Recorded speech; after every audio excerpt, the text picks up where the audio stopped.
भोले के हम।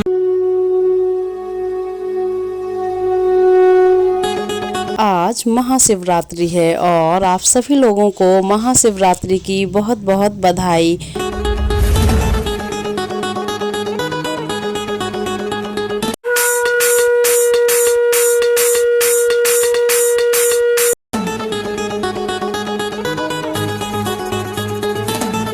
आज आप लोगों में से किसने किसने फास्ट रखा है और कौन कौन मंदिर जाकर के पूजा करके आया है।